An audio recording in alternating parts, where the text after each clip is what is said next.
Hello students. तो आज जो हमारा लेक्चर है वो है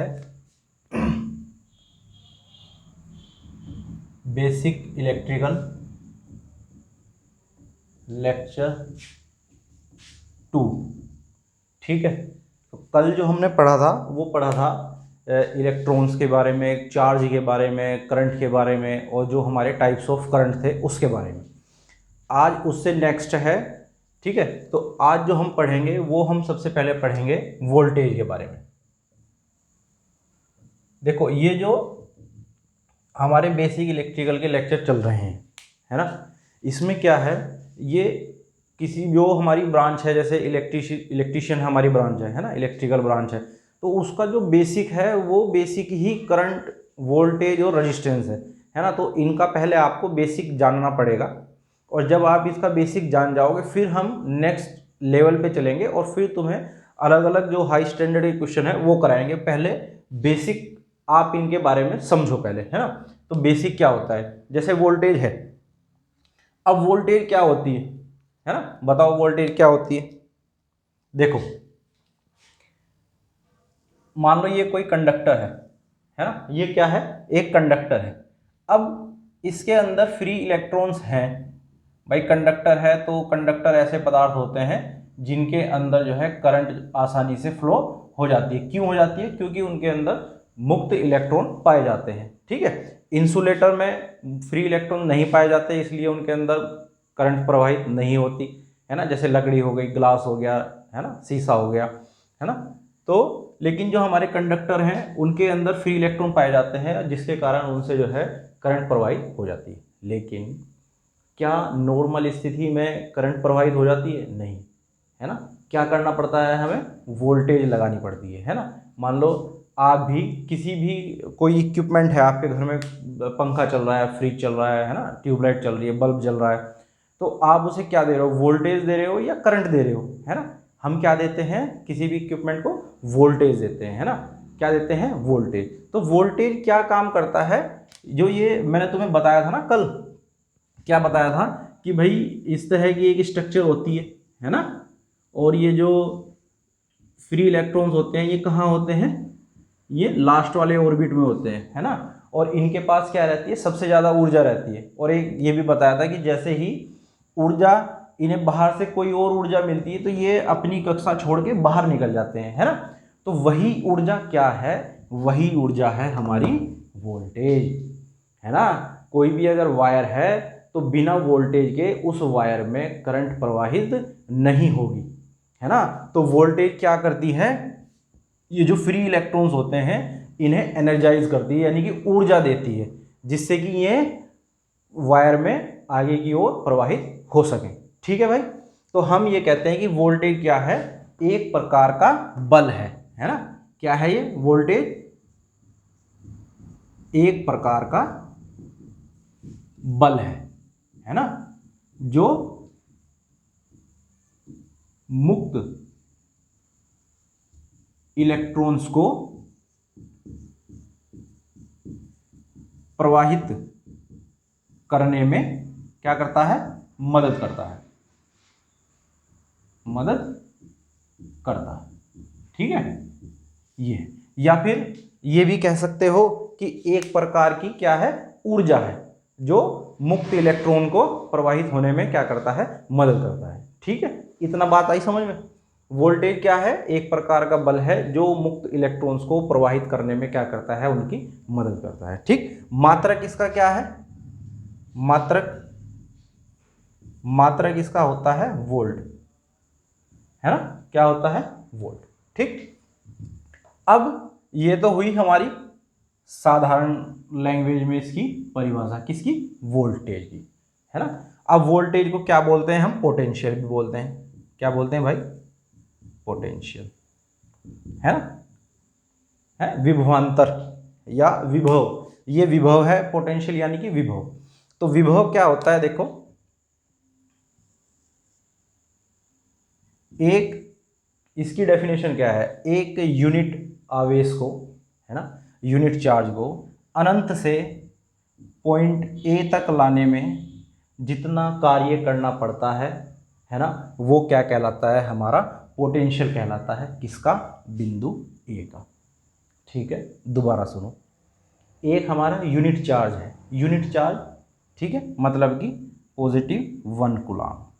ठीक है, अगर लेना है तो ये भी ले सकते हो, ये नहीं तो हम इसे कहे से प्रदर्शित करते हैं, पॉजिटिव क्यू से प्रदर्शित करते हैं, डिनोट करते हैं। ठीक है भाई, चलो, इस पॉजिटिव क्यू को या इस आवेश को अनंत से, है ना, अनंत से पॉइंट ए तक ले जाने में जितना कार्य हमें करना पड़ेगा वो उस बिंदु ए का क्या कहलाएगा, विभव कहलाएगा, यानी कि पोटेंशियल कहलाएगा।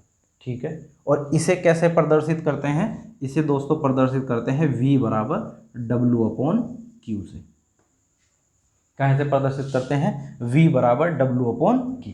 ठीक है, W क्या है, W बराबर है कार्य, है ना, वर्क, और Q क्या है, Q है आवेश, है ना, Q क्या है, हमारा आवेश है, और W क्या है, कार्य है। तो ये किसके बराबर हुआ, V के बराबर हुआ, यानी कि आवेश के द्वारा किया गया कार्य। और कब कोई आदमी कार्य करेगा, जब वो कहीं से शिफ्ट होगा, यानी कि वो अनंत से कहाँ आया, पॉइंट ए पर आया। ठीक है, तो पॉइंट ए का विभव कितना हुआ, V बराबर W/Q। ठीक है, तो हम इसे ऐसे कहते हैं कि भाई एक यूनिट चार्ज को अनंत से पॉइंट ए तक लाने में जितना कार्य करना पड़ेगा वो उस पॉइंट ए का क्या कहलाएगा, विभव कहलाएगा, यानी कि पोटेंशियल कहलाएगा। ठीक है, और इसका जो फॉर्मूला है V बराबर W/Q है। W बराबर क्या है, कार्य, है ना, वर्क, और Q बराबर आवेश यानी कि चार्ज। ठीक है, मात्रक इसका भी क्या है, वोल्ट ही है। ठीक है, ठीक है भाई, चलो अब देखो एक डेफिनेशन इसमें एक चीज और आती है, और वो है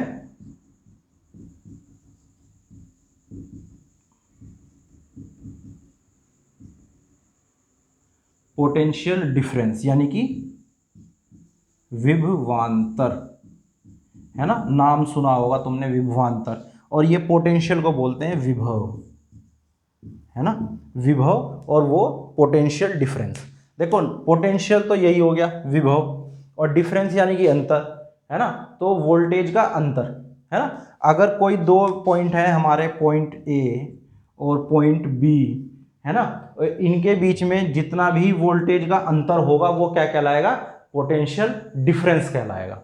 ठीक है भाई, पॉइंट ए और पॉइंट बी के बीच में वोल्टेज का जो भी अंतर होगा वो क्या कहलाएगा, पोटेंशियल डिफरेंस कहलाएगा। ठीक है, और एक चीज जो है वो इसमें याद रखने वाली दोस्तों ये है कि जहां भी पोटेंशियल डिफरेंस होगा करंट वहीं प्रवाहित होगी, है ना। क्या कहा कि जहां भी पोटेंशियल डिफरेंस होगा करंट वहीं प्रवाहित होगी। अगर मैं ये कहूं कि भाई पॉइंट ए पे क्या है हमारा 12 वोल्ट है, और पॉइंट बी पे भी कितना वोल्ट है, 12 वोल्ट है, तो इन दोनों के बीच में करंट प्रवाहित नहीं होगी।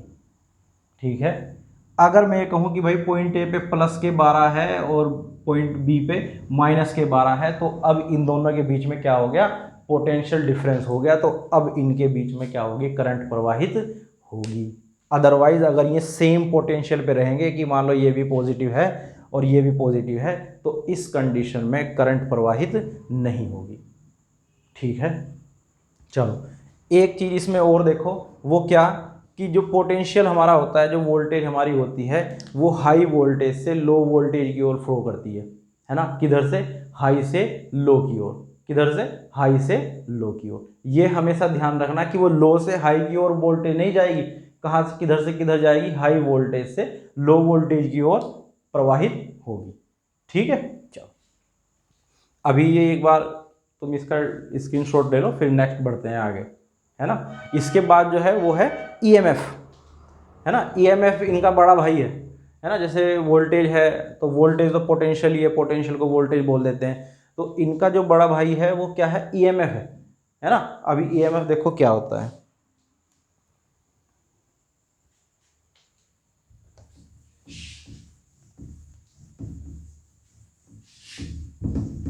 ये भी तुम्हारे एग्जाम में डायरेक्ट ही पूछ लिया जाता है ना। इस पे क्वेश्चन भी आ जाता है कि भाई पोटेंशियल डिफरेंस पे या वोल्टेज का मात्रक क्या है ना। अच्छा, वोल्टेज भी हमारी जो है एक स्केलर क्वांटिटी है, जैसे मैंने तुम्हें कल बताया था ना कि भाई करंट क्या है, हमारी एक स्केलर क्वांटिटी है, तो वोल्टेज भी हमारी क्या है, एक स्केलर क्वांटिटी ही है ना। तो एक तो होती है हमारी वोल्टेज और एक होती है ईएमएफ, है ना। ईएमएफ का इसकी जो फुल फॉर्म है वो है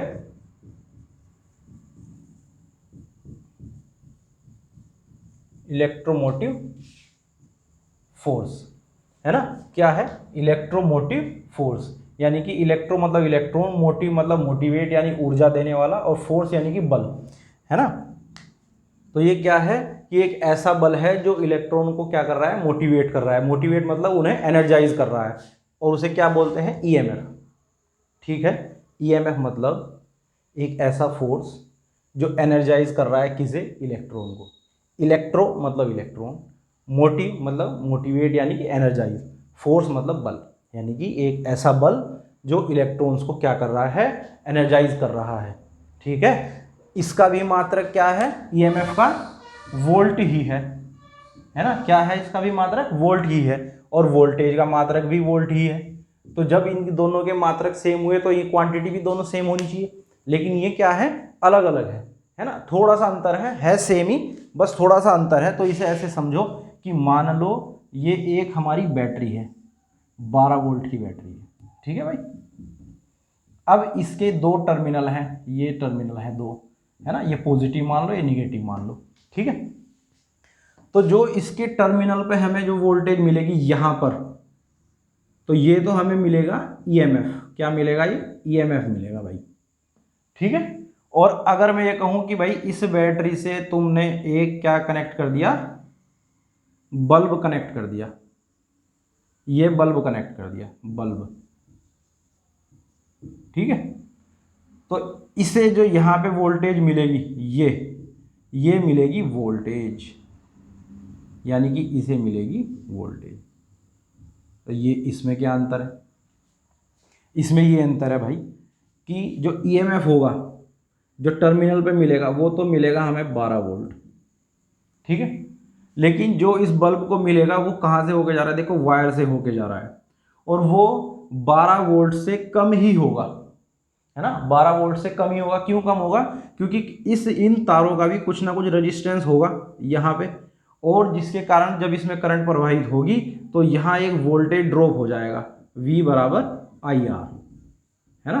V बराबर आई आर, एक वोल्टेज ड्रॉप हो जाएगा, यानी कि कुछ ना कुछ वोल्टेज में कमी आएगी। इस बल्ब को जो वोल्टेज मिलेगी उसमें, और टर्मिनल की जो वोल्टेज होगी यहाँ पे, उसमें कुछ ना कुछ अंतर होगा, यानी कि वो जो बल्ब को वोल्टेज मिलेगी वो 12 वोल्ट से कम होगी। क्यों होगी, कुछ ना कुछ वोल्टेज इन तारों में भी ड्रॉप हो जाएगी, जिसे वोल्टेज ड्रॉप कहते हैं, ठीक है। तो किस जो बैटरी के टर्मिनल पे हमें मिलती है ना, तो उसे तो बोलते हैं ईएमएफ। लेकिन जब हम बैटरी को वायर के द्वारा और लोड लगा देते हैं बैटरी पे वायर के द्वारा, तो जो वोल्टेज है ना लोड को मिलती है उसे वोल्टेज कहा जाता है, ठीक है। यानी कि वायर के द्वारा हमने कोई एक लोड कनेक्ट कर दिया तो जो उसे मिल रही होगी वो वोल्टेज कहलाती है, और जो बैटरी के जो सिरों पे हमें प्राप्त होती है उसे क्या बोलते हैं, हम ईएमएफ बोलते हैं, ठीक है। तो इन दोनों में भी अंतर पूछ लिया जाता है, कभी कभी क्वेश्चन ये आ जाता है कि भाई ईएमएफ और वोल्टेज में कौन सी राशि जो है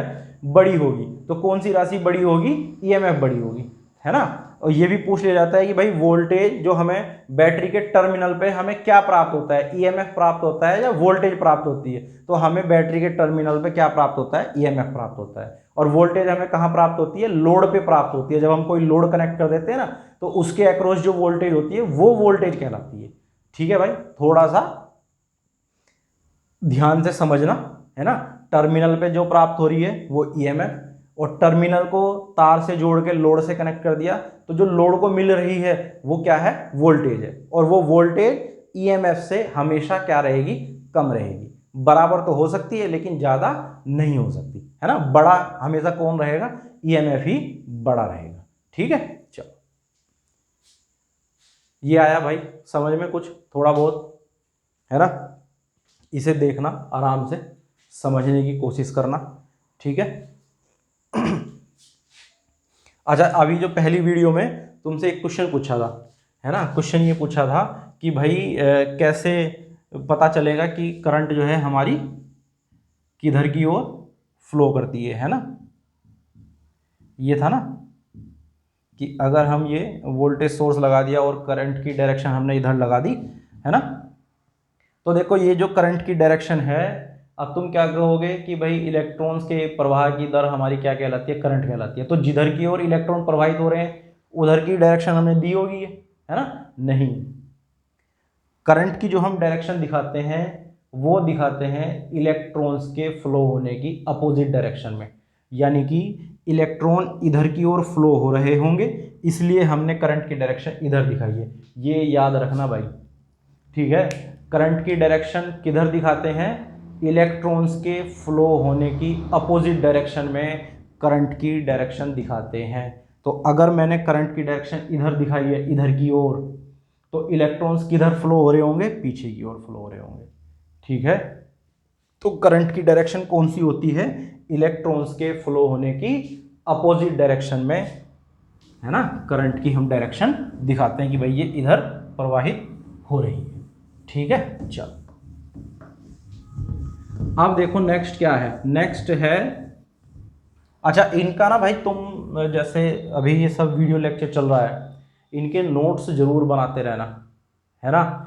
नोट्स बनाओगे, ध्यान से चीज़ों को समझोगे, तो ये तुम्हारे लिए इनफ रहेगा किसी भी सरकारी एग्ज़ाम के लिए, ठीक है। इससे बाहर कुछ नहीं जाएगा। जिस तरह मैं पढ़ा रहा हूँ, बुक उठा के देख लेना, एग्जैक्ट क्वेश्चन तुम्हें ऐसे ही रखे हुए मिलेंगे, बिल्कुल पॉइंट टू पॉइंट पे, ठीक है। इसलिए इनके नोट्स बनाते रहना अपने, है ना, अपनी कॉपी में टाइम लगा के, ठीक है भाई। अब देखो नेक्स्ट क्या है, रेजिस्टेंस, है ना, रेजिस्टेंस, इसे बोलते हैं भाई प्रतिरोध। अब ये क्या होता है, प्रतिरोध आर से प्रदर्शित करते हैं इसे, है ना। कहाँ से प्रदर्शित करते हैं, आर से प्रदर्शित करते हैं, कहाँ से, आर से, ठीक है। तो प्रतिरोध क्या है, रेजिस्टेंस क्या है, किसी पदार्थ का वह गुण, है ना, किसी पदार्थ का वह गुण जिसके कारण वो करंट का अपोज करता है ना, क्या करता है, करंट का अपोज करता है, यानी करंट को रोकने की कोशिश करता है, ठीक है। क्या है रेजिस्टेंस, किसी पदार्थ का वह गुण, किसी पदार्थ का वह गुण जिसके कारण वो करंट को क्या करता है, अपोज करता है, यानी कि उसके विपरीत बल लगाता है ना। जैसे सड़क पे ब्रेकर होते हैं ना, सड़क है ये सड़क है, ठीक है भाई। अब इसमें क्या लगा दिए, यहाँ ब्रेकर लगा दिए, तो इनका काम क्या है, अगर कोई गाड़ी आ रही है और उसने देखा कि भाई ब्रेकर है सड़क में, तो क्या करेगा, पहले ही थोड़े ब्रेक मार लेगा, या फिर अपनी जो स्पीड है बाइक की, गाड़ी की, उसे स्लो कर लेगा, जिससे कि क्या हो, एक्सीडेंट ना हो, या फिर उछले ना गाड़ी ज़्यादा दे, है ना। तो उसे क्या कर लेगा, स्लो करेगा, और फिर जैसे ब्रेकर से उतरेगी फिर गाड़ी को वो भगा देगा। तो यही काम किसका है, रेजिस्टेंस का भी यही काम है ना। ये किसके क्या करता है, करंट को अपोज करता है, और ये पदार्थ का गुण होता है ना, किसी पदार्थ का वह गुण जिसके कारण वो क्या करता है, करंट का अपोज करता है, उसे हम क्या कहते हैं, रेजिस्टेंस कहते हैं, ठीक है भाई। मात्रक क्या होता है इसका, ओम। मात्रक क्या होता है, प्रदर्शित हम आर से करते हैं, और मात्रक क्या होता है इसका, ओम होता है, ओम, ठीक है, ओम। लो भाई ओम हो गया, ठीक है। क्या होता है, मात्रक इसका ओम होता है, ठीक। अब ये कहाँ कहाँ पे निर्भर करता है या फिर डिपेंड करता है, आर। तो आर बराबर होता क्या है, आर बराबर होता है, आर बराबर रो एल अपॉन ए, रो एल अपॉन ए, ठीक है। अब ये क्या है, देखो आर तो है हमारा रेजिस्टेंस,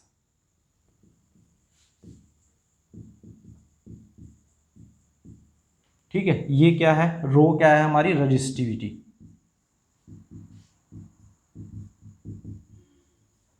और एल क्या है हमारी लेंथ, और ए क्या है, एरिया। लेंथ यानी कि लंबाई किसकी, कंडक्टर की। एरिया यानी कि क्षेत्रफल। ठीक है भाई। और रेजिस्टिविटी यानी प्रतिरोधकता।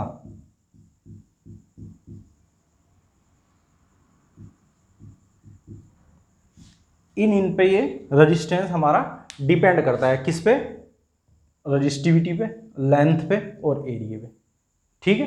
अब देखो कैसे डिपेंड करता है। R is directly proportional to L, R inversely proportional to A. ठीक है, तो दो ही हैं ये हमारे, है ना। R directly proportional to L और R is inversely proportional to A. अब देखो इसका मतलब क्या है, यानी कि इसका मतलब ये है कि आर समानुपाती है एल के और आर व्युत्क्रमानुपाती है ए के। ठीक है। अब ये क्या होता है कि भाई समानुपाती और व्युत्क्रमानुपाती। समानुपाती का मतलब होता है, देखो इधर, समानुपाती मतलब समान अनुपात रखने वाला। ठीक है भाई, समान अनुपात रखने वाला और समानुपाती मतलब एक, इसे ऐसे समझो, एक कप चाय में, है ना, एक कप चाय है और उसमें अगर 1 चम्मच चीनी डल रही है तो 4 कप चाय में कितनी डलेगी, 4 चम्मच डलेगी। ठीक है। या फिर ऐसे समझो कि जैसे वो घर बनाने वाले मिस्त्री होते हैं ना, तो वो क्या करते हैं, तो जब वो चिनाई वगैरह करते हैं तो वो लगाते हैं कि भाई 4 तसले तो रेत के डाल दो और 1 तसला सीमेंट का डाल दो। तो वो क्या होता है कि भाई 4-1 का मसाला बना दिया, है ना। तो अब अगर उन्होंने क्या किया कि भाई 1 तसला सीमेंट डाला किस पे, 4 रेत के तसलों पे। ठीक है। तो अगर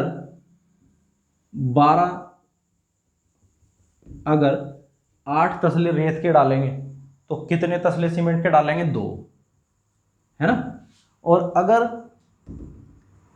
12 तसले रेत के डाल दिए तो कितने तसले सीमेंट के डालेंगे, 3, है ना। और अगर 16 तसले उन्होंने रेत के डाल दिए तो 4 तसले वो डालेंगे काहे के, सीमेंट के। ठीक है भाई। अब इनका अनुपात देख लो, सबका सेम रहेगा। जैसे 4-1 का मसाला बना रहे थे तो 2 एकम 2, 2 चौक 8, 3 एकम 3, 3 चौक 12, 4 एकम 4, 4 चौक 16, आ गया सबका 1/4, 1/4। तो ये है समान अनुपात। यानी कि अगर 4 रेत में 1 तसला सीमेंट का डल रहा है, ठीक है, तो 4 हमने बढ़ा दिए, यहाँ 4 से तसले रेत के 8 कर दिए। ठीक है, तो सीमेंट हमने 4 नहीं बढ़ाए, 1 ही बढ़ाया। ठीक है। उसी तरह जब 4 तसले रेत के थे, अब 12 कर दिए तो कितने बढ़ा दिए, 8 बढ़ा दिए। तो यहाँ हमने सीमेंट 8 नहीं बढ़ाए, 3 कर दिए, है ना। क्यों, क्योंकि ये अनुपात ही क्या है, 4 और 1 का अनुपात है। तो इसे बोलते हैं समान अनुपात, है ना। कि अगर लंबाई के समानुपाती है आर, तो अगर हमने लंबाई डबल कर दी, लंबाई क्या कर दी, डबल कर दी, तो रेजिस्टेंस भी क्या हो जाएगा, डबल हो जाएगा। अगर लंबाई हमने क्या कर दी, डबल कर दी, तो रेजिस्टेंस भी हमारा क्या हो जाएगा, डबल हो जाएगा। और यही है व्युत्क्रमानुपाती के साथ। व्युत्क्रमानुपाती मतलब उल्टा अनुपात रखने वाला। व्युत्क्रमानुपाती मतलब उल्टा अनुपात रखने वाला। उल्टा अनुपात मतलब कि अगर ए बढ़े, ए यानी एरिया यानी कि क्षेत्रफल, ए बढ़े तो आर घटे, है ना। ए बढ़े तो आर घट जाए और अगर ए घटे तो आर बढ़ जाए, है ना। जैसे ये है आर ए, ये है ना। ए बढ़े, क्षेत्रफल बढ़े कंडक्टर का, तो आर हमारा घट जाएगा, है ना। इसलिए जो कंडक्टर मोटे होते हैं, मोटे कंडक्टर, उनका जो रेजिस्टेंस होता है वो कम होता है। और अगर मैं कहूँ कि भाई ए घटा दो तो रेजिस्टेंस बढ़ जाएगा। मतलब जो पतला कंडक्टर होगा, जितना पतला कंडक्टर होगा उसका रेजिस्टेंस उतना ही ज़्यादा होगा, और जितना मोटा कंडक्टर होगा उसका रेजिस्टेंस उतना ही कम होगा। ठीक है। अगर हम किसी कंडक्टर की लंबाई बढ़ा रहे हैं तो उसका रेजिस्टेंस बढ़ेगा। ठीक है। लंबाई कम कर रहे हैं तो रेजिस्टेंस घटेगा। और क्षेत्रफल में क्या होगा कि अगर हम किसी कंडक्टर का क्षेत्रफल बढ़ा रहे हैं तो रेजिस्टेंस घटेगा। क्यों घटेगा? क्योंकि ये इसके उल्टा अनुपात रख रहा है ना, व्युत्क्रमानुपाती कहा ना कि भाई उल्टा अनुपात रखने वाला। तो अगर ए बढ़ रहा होगा तो आर घट रहा होगा, और अगर ए घट रहा होगा तो आर बढ़ रहा होगा। यहां से समझो, ए अगर बढ़ेगा तो आर घटेगा, यानी मोटा कंडक्टर, जितना मोटा कंडक्टर होता जाएगा उसका रेजिस्टेंस उतना ही कम होता चला जाएगा। और ए घट रहा है और आर बढ़ रहा है, यानी कि जितना पतला कंडक्टर होता चला जाएगा उसका रेजिस्टेंस उतना ही बढ़ता चला जाएगा। ठीक है भाई, ये है तीसरे नंबर की है इसमें प्रतिरोधकता। ये डिपेंड करती है पदार्थ पर, है ना, कि भाई हमारा पदार्थ क्या है, और ये पदार्थ के लिए एक निश्चित रहती है। जैसे कि अगर कॉपर का वायर है तो कॉपर के लिए ये निश्चित है, अब उसकी लंबाई बढ़ा दो घटा दो ये नहीं चेंज होने की, है ना। क्यों? क्योंकि वो है तो कॉपर ही, और ये पदार्थ पे ही डिपेंड करती है कि भाई पदार्थ क्या है रेजिस्टेंस का, है ना। अगर लोहे का कोई तार है तुम उसकी लंबाई घटा दो बढ़ा दो उसका रेजिस्टेंस चेंज होगा, लेकिन प्रतिरोधकता उसकी चेंज नहीं होगी। क्यों? क्योंकि वो पहले भी लोहे का ही था और बाद में भी वो लोहे का ही है। ठीक है भाई। और चौथा जो इसका वो है, एक और इसका क्या बोलते हैं फैक्टर है जिस पर रेजिस्टेंस डिपेंड करता है, इसे एक बार देखो, है ना, इसका स्क्रीनशॉट लो, फिर एक और बताता हूँ वो कौन सा है जिस पर रेजिस्टेंस डिपेंड करता है। ठीक है,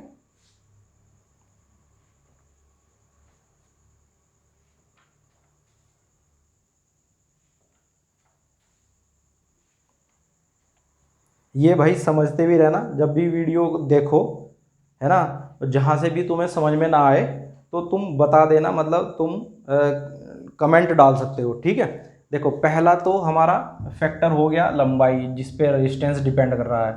दूसरा हो गया हमारा क्षेत्रफल, है ना, किसका क्षेत्रफल? कंडक्टर का। कंडक्टर की लंबाई पे डिपेंड करता है रेजिस्टेंस, और क्षेत्रफल पे डिपेंड करता है। और तीसरा है हमारा पदार्थ है। ठीक है, और चौथा है हमारा क्या?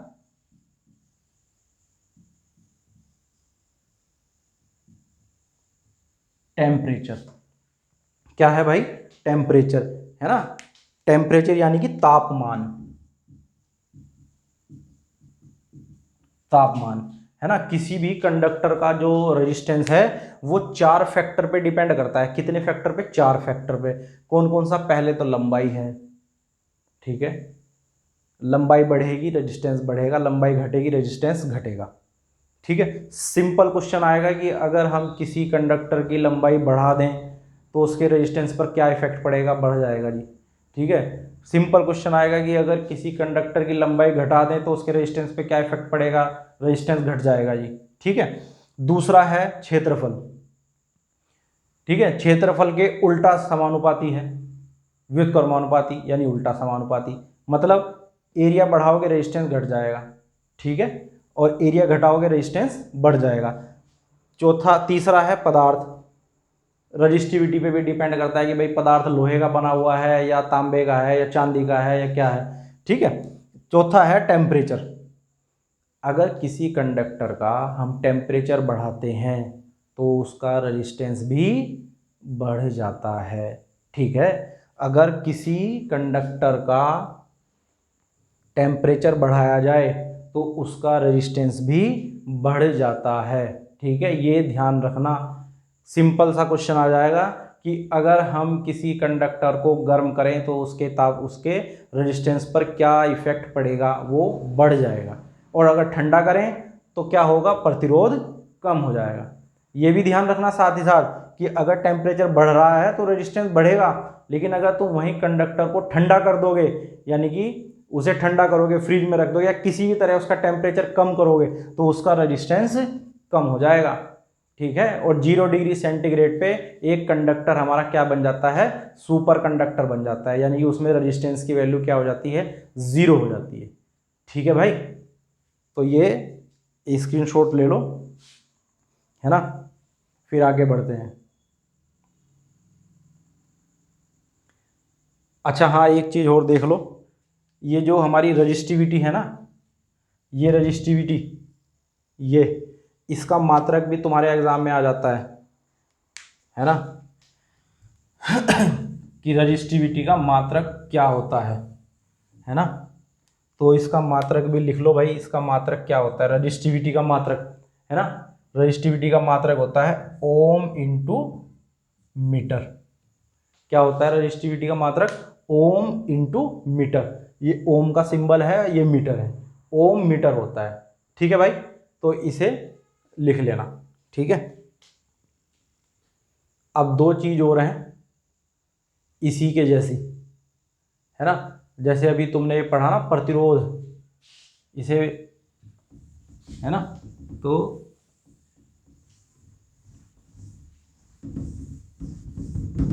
एक एक दो दो लाइन में है ना, उसे समझना। वो भी एग्जाम में तुम्हें एग्जैक्ट रखी मिल जाएगी। ठीक है भाई,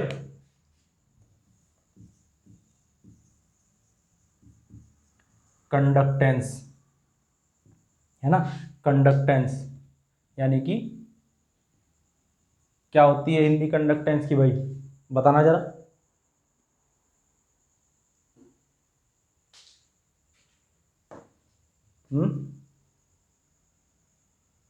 चलो, एक तो होता है कंडक्टेंस और एक होता है कंडक्टिविटी। ठीक है, ये कंडक्टेंस यानी कि प्रतिरोध का, ये क्या है, चालकता, है ना।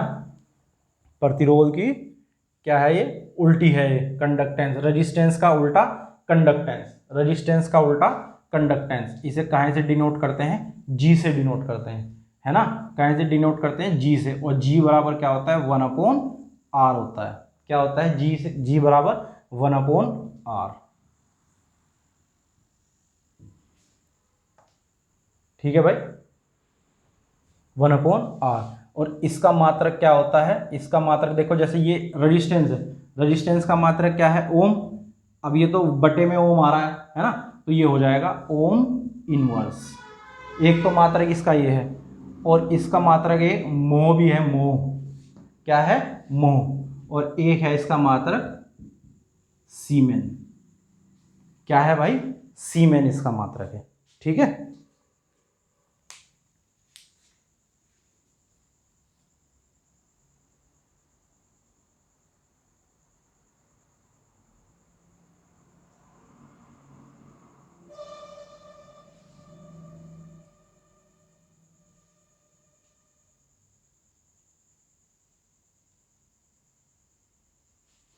अब ये है भाई कंडक्टिविटी, चालकता, है ना। अब इसे कहाँ से डिनोट करते हैं, इसे करते हैं, ये तो वो था, और इसे करते हैं हम ये इस तरह में, है ना, रो, ये सिग्मा है। ठीक है भाई, और ये क्या होती है, 1/रो। ठीक है, सिग्मा बराबर 1/रो। ठीक है, इसका मात्रक क्या होता है, अब इसका मात्रक क्या था भाई, इसका मात्रक था, अभी मैंने लिखा था ना यहाँ पे, क्या था, ओम इंटू मीटर, है ना, था ना इसका मात्रक। तो इसका मात्रक हो जाएगा हमारा सीमेन इंटू, क्या है बताना जरा, मीटर इनवर्स। ठीक है भाई, अब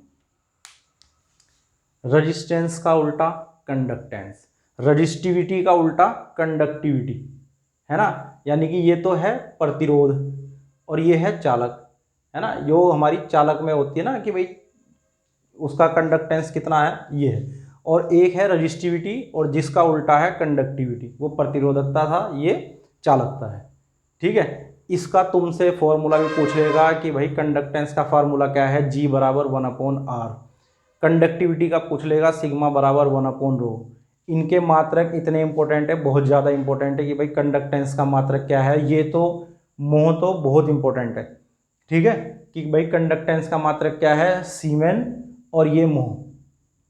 ठीक है, इन्हें तुम हमेशा याद रखना। और कंडक्टिविटी क्या है, सिग्मा बराबर 1/रो, यानी कि सीमेन इंटू, इंटू है ये, अगर ये इंटू मीटर इनवर्स। ठीक है भाई, इसे देख लो एक बार।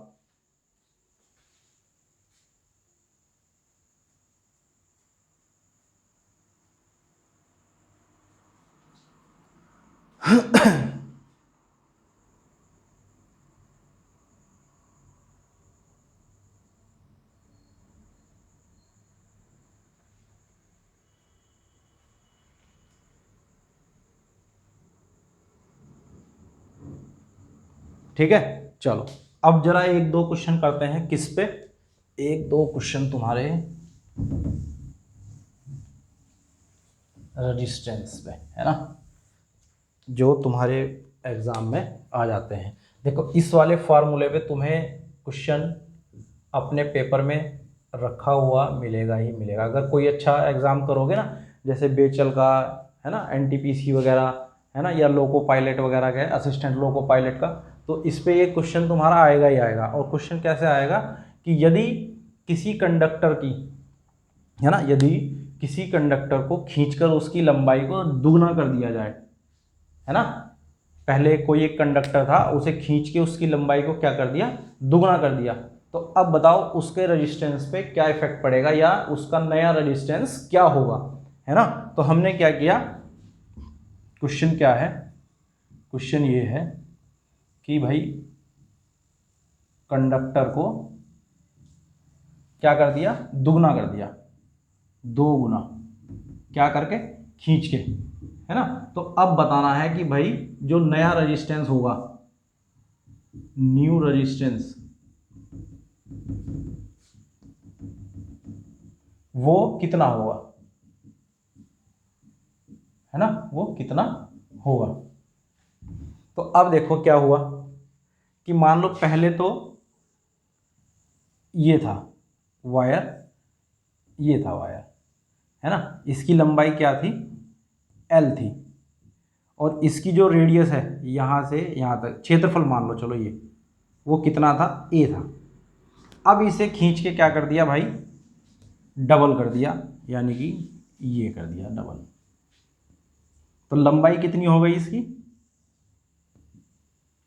2L हो गई,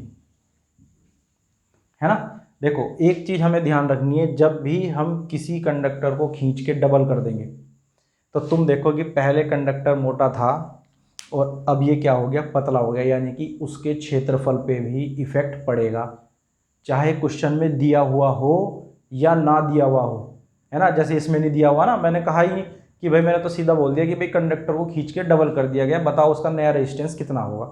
अब ये तो नहीं कहा कि उसका रेजिस्टेंस उसका जो लंबाई जो है डबल कर दी गई तो उसकी जो एरिया था उस पर ये इफेक्ट पड़ा ना, वो अंडरस्टूड है ना। वो तुम्हें ध्यान रखना है कि अगर किसी कंडक्टर को खींचकर तुमने उसकी लंबाई डबल कर दी तो वो क्या हो गया होगा, पतला हो गया होगा, यानी उसका क्षेत्रफल कम हो गया होगा, है ना। जैसे ये मार्कर है, ठीक है, अगर मैं इसे खींच के डबल कर दूं और इसमें इतना ही इसका आयतन रहने दूं, मतलब यही रहने, तो इसमें कुछ भी ऐड नहीं करना, है ना, कि भाई चलो ऐड कर दो इतना ही मोटा बनाए रखने के लिए, ना ना, यही रहे, और इसे ही खींच के मैं इतना लंबा कर दूं तो क्या होगा, ये पतला हो जाएगा। पतला यानी कि इसका जो क्षेत्रफल है वो ऑटोमेटिक कम हो जाएगा। जैसे हम रबर खींचते हैं ना, रबर, तो जैसे रबड़ है, अब वो इतना ज़्यादा छल्ला होती है रबड़, उसे खींच दोगे तो तुम्हें दिखाई देगा कि वो पतली हो गई, जैसे जैसे खींचते जाओगे पतली हो जाएगी और एक टाइम ऐसा आएगा टूट जाएगी।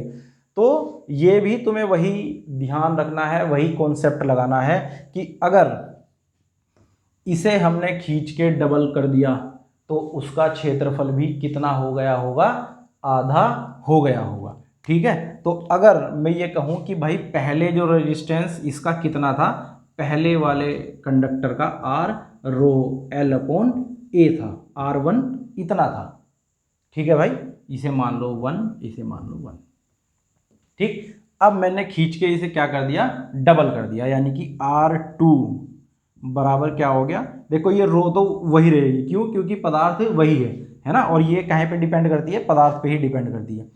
अब ये जो है ये L2 हो गई और ये क्या हो गया, A2 हो गया। अब R2 किसके बराबर है भाई, खींच के हमने क्या कर दी, डबल कर दी नहीं लंबाई, मान लो पहले L थी, L1 थी, अब कितनी हो गई, 2L1 हो गई, और जब उसकी लंबाई 2 गुना बढ़ी तो क्षेत्रफल भी तो 2 गुना कम हो गया होगा, तो ये क्या होगा, A1/2 हो गया, ठीक। अब ये जो 2 है ये यहां चला जाएगा गुणा में इसके, है ना, तो क्या हो जाएगा, ये R2 बराबर 2 गुणा 2 रो L1 अपॉन A1। ये हम इसलिए लिख रहे, इसी वाली के मतलब जो ये हमारा ये वाला है ना रेजिस्टेंस, इसी की फॉर्म में ले आएंगे तो हमें पता चल जाएगा कि भाई पहले इतना था अब इतने गुना हो गया पहले के, ठीक है, 2 और 2 कितने हो गए, 4 हो गए। R2 बराबर 4 रो L1 अपॉन A1। तो ये देखना ये क्या है, ये है R1, तो R2 बराबर 4 R1। यानी कि अगर तुम किसी तार को खींच के उसकी लंबाई डबल कर दोगे तो उसका रेजिस्टेंस कितने गुना हो जाएगा, 4 गुना हो जाएगा। जो रेजिस्टेंस R2 आया अब नया, वो R1 से कितना हो गया, 4 गुना अधिक हो गया। ठीक है, इसी तरह हम कर सकते हैं कि अगर मैं इसे खींच के 3 गुना कर दूं लंबाई किसकी, कंडक्टर की, तो जो एरिया है वो भी 3 गुना कम हो जाएगा। करके देखो एक बार, ये समझ आया भाई तुम्हें। देखो एक कंडक्टर था जिसकी लंबाई L थी, क्षेत्रफल A था, उसे खींच के हमने क्या कर दिया, डबल कर दिया। अब जैसे ही लंबाई डबल हुई तो हमें यह ध्यान रखना है कि उसका क्षेत्रफल भी क्या हो जाएगा, आधा हो जाएगा। तो पहले तो रेजिस्टेंस ये था, अब नया रेजिस्टेंस क्या आया, R2 बराबर रो L2 अपॉन A2। L2 क्या है भाई, L2 है पहले वाली लंबाई है जो L1 उसकी डबल, तो यहाँ रख दी 2L, है ना। अब क्षेत्रफल क्या है, जो पहले क्षेत्रफल था A1 उसका आधा, A1 का आधा रख दिया। अब ये 2 गुना में चला जाएगा ऊपर, 2 गुना 2 हो गए 4, ये आ गया 4, और रो L1 A1 तो ये तो यही है, तो ये रख दिया हमने यहाँ। तो जो R2 हमारा आया, जो नया रेजिस्टेंस आया, वो क्या आया, 4 गुना हो गया किसके, R1 का। R1 में जब हम 4 गुना करेंगे तो नया रेजिस्टेंस हमारा आ जाएगा। ठीक है भाई, ठीक। अब देखो जरा, अगर मैं ये कहूं कि भाई इसे हमने क्या कर दिया, अब हमने इसे खींच के कितना लंबा कर दिया, 3 गुना कर दिया। किसी कंडक्टर को 3 गुना कर दो, 3 गुना करने पर, ठीक है, नया रेजिस्टेंस क्या होगा, कितने गुना कर दिया, 3 गुना कर दिया।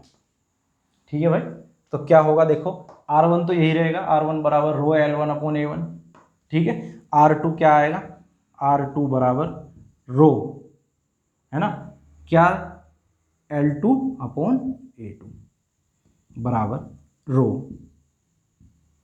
L2 कितना है, 3L1 है, तो 3L1 बटे, अब जब 3 गुना लंबाई हो गई, क्षेत्रफल भी तो 3 गुना कम हो गया होगा, है ना, तो 3 गुना कम यानी कि A1 बटे 3।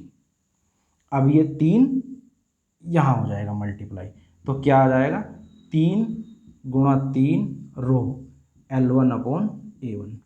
ठीक है, तो क्या आया, R2 बराबर 9 रो L1 अपॉन A1।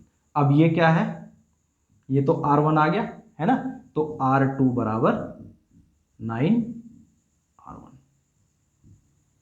ठीक है भाई, ये हो गया, सिंपल सा क्वेश्चन आएगा। और इसकी एक ट्रिक है, वो क्या है कि अगर कभी भी ये आ जाए कि भाई किसी भी तार को खींच के 2 गुना कर दिया, 3 गुना कर दिया, 5 गुना कर दिया, 10 गुना कर दिया, तो उसका रेजिस्टेंस क्या होगा, तो जितने गुना कर रहे हैं, क्या कहा कि भाई जितने गुना कर रहे हैं उसका क्या कर दो, स्क्वायर कर दो, उसका क्या कर दो, स्क्वायर कर दो। अगर मैं कहूं कि भाई अब किसी तार को खींच के 5 गुना कर दिया, तो 5 का स्क्वायर कर दो, यानी कि 5 पंजे 25 गुना क्या हो गया, रेजिस्टेंस हो गया उसका, है ना। मैं कहूं कि भाई 8 गुना किसी तार को खींचकर 8 गुना कर दिया गया, बताओ उसका रेजिस्टेंस कितना होगा, एन स्क्वायर में रख दो, कितने गुना करा, 8 गुना, तो 8 का स्क्वायर कर दो, कितना हो गया, 64 हो गया जी, 64 गुना क्या हो गया, उसका रेजिस्टेंस हो गया है।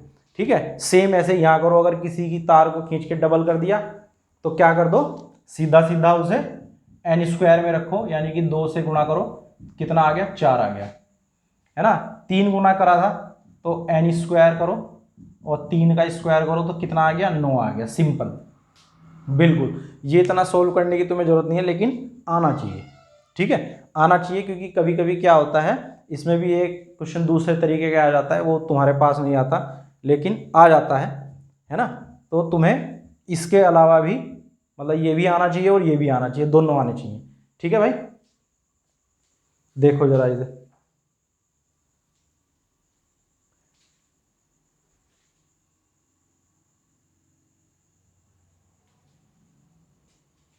है ना, तो ये था हमारा रेजिस्टेंस। अब जो इसमें आएगा रेजिस्टेंस में, एक तो हम पढ़ेंगे अब ओम का नियम, ठीक है, और ओम के नियम के बाद हम पढ़ेंगे रेजिस्टेंस कॉम्बिनेशन, यानी कि सीरीज कॉम्बिनेशन रेजिस्टेंस का, पैरेलल कॉम्बिनेशन, और जो उनके सर्किट होते हैं उन्हें सोल्व करना। और उसके साथ साथ ही मैं तुम्हें बताऊंगा इंडक्टर और कैपेसिटर का भी, वो भी तुम्हारे पास आ जाता है, ठीक है।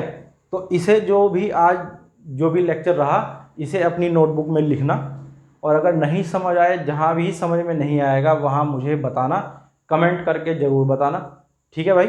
और इन सब के नोट्स ज़रूर बना लेना अपनी कॉपी में, ठीक है। चलो ठीक है, आज के लिए हमारा लेक्चर इतना ही रहेगा, ठीक है।